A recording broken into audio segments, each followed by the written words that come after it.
నమస్తే time today Telugu news కి స్వాగతం. నమస్తే టైమ్ టుడే న్యూస్ కి స్వాగతం. ఈ రోజు DSP K Muralikrishna, CI Mallikarjuna, Nizampatnam SI Srinivasa, Nizampatnam గ్రామ దేవత శ్రీ మోగధార్మ తల్లి నాంచారమ్మ తల్లి ఆలయ ప్రాంగణంలో గ్రామస్తులతో కూర్చొని రేపటి నుంచి నిజాంపట్నం గ్రామ దేవత శ్రీ మోగధారమ్మ తల్లి తిరునాళ్ల జాతర ప్రారంభమవుతుంది. కాబట్టి గ్రామ కమిటీ వారిని, గ్రామ పెద్దలందరినీ పిలిపించి ఎలక్షన్ కోడ్ దృష్ట్యా కమిటీ వారు, గ్రామస్తులు, డిపార్ట్మెంట్ వారు అందరం కలిసి తీసుకోవాల్సిన తగు జాగ్రత్తల గురించి ముందుగా మీ అందరికీ డిపార్ట్మెంట్ పరంగా వివరణలు తెలియజేస్తున్నాము. తిరునాళ్ళంటే అందరికీ ఉత్సాహంగానే ఉంటుంది. కానీ ఈ సందర్భంగా వాడకూడని వస్తువులు, గజ్జలు, కర్రలు, రాడ్లు ఎదుటి వ్యక్తికి ఇబ్బంది కలిగించే ఏ విధమైన పరికరం ఉన్నా వారిపై శాఖపరమైన చర్యలు తీసుకుంటామని, అవి కఠినంగానే ఉంటాయని, అందుకు కమిటీ వారు, గ్రామస్తులు కూడా మాకు సహకరించాలని తెలియజేశారు. దేవత కార్యక్రమంలో జరిగే ప్రోగ్రామ్స్ అన్ని కమిటీ వారు దగ్గరుండి శాంతియుతంగా జరిపించుకోవాలని తెలియజేశారు. గజ్జలు, కర్రలు, చెండ్లు లాంటి వస్తువులతో ఏ వ్యక్తి కనిపించినా వారిని వెంటనే పోలీస్ స్టేషన్ కు తీసుకెళ్లి కేసును బుక్ చేస్తామని తెలియజేశారు. అయితే ఈ కార్యక్రమంలో మోగధారమ్మ గుడి కమిటీ చైర్మన్ కన్నా శ్రీనివాసరావు, బోర్డులు యూనియన్ అధ్యక్షులు మోపిదేవి శ్రీనివాసరావు, కనకదుర్గమ్మ గుడి కమిటీ చైర్మన్ పీత నాగరాజు, మోగధారమ్మ గుడి కమిటీ సభ్యులు, గ్రామస్తులు, పెద్దలందరూ హాజరయ్యారు.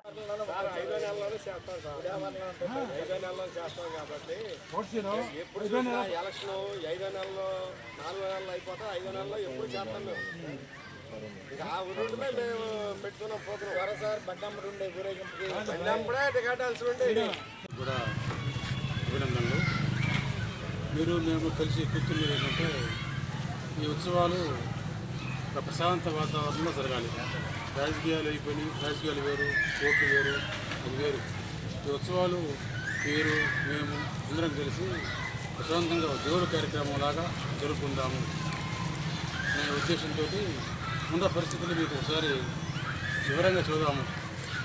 ఈ జిల్లాలో ఎట్లా జరుగుతున్నాయి, కలెక్టర్లు, ఎస్పీలు ఏ విధంగా ట్రాన్స్ఫర్లు అవుతున్నారు, ఏ విధంగా సస్పెండ్ అవుతున్నారు, చిన్న విషయం కూడా ఏదైనా కూడా ఢిల్లీ లెవెల్లో పెద్ద యాక్షన్ తీసుకుంటున్నారు.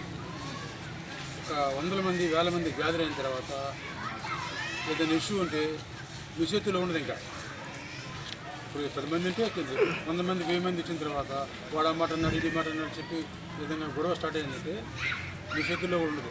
అనుకోవచ్చు ఏదైనా ఎప్పుడు జరగలేదు. ఇప్పుడు వేరు, ఈ సంవత్సరం వేరు. ఇప్పుడు ఏంటి, ఎలక్షన్ కూడా ఉండదు. తర్వాత అందరూ కూడా ఎలక్షన్ మూమెంట్ ఉండదు, ఎంపీసీ గైడ్లైన్స్ ఉండవు, కోడ్ ఆఫ్ కాండక్ట్ ఉండదు. ఇప్పుడు వచ్చే నెల 6వ తారీఖు వరకు కూడా మన స్టేట్ అంతా కూడా ఎలక్షన్ కోడ్ అమల్లో ఉంది. కాబట్టి వాస్తవంగా రాత్రి 10 గంటల తర్వాత ఎలాంటి మైక్ కానీ ఎలాంటి సౌండ్ సిస్టమ్ కానీ పెట్టకూడదు. కానీ మన దేవత కార్యక్రమం కాబట్టి మేము పరిణిస్తున్నాం. 10 గంటలకు బుక్ చేసుకోండి, 10 గంటలకు అంతా వెళ్ళిపోండి, 144 ఉంది అని అంటే దేవత కార్యక్రమం, దేవుడి కార్యక్రమం కాబట్టి మా సీనియర్ ఆఫీసర్ చెప్పి ఒక సడలింపిస్తున్నాం. దేవుడి కార్యక్రమాల వరకు మనకి 19వ తారీఖు ఉంది. మార్నింగు అమ్మవారి పూజలు, భజన కార్యక్రమాలు హ్యాపీగా పెట్టుకోవచ్చు.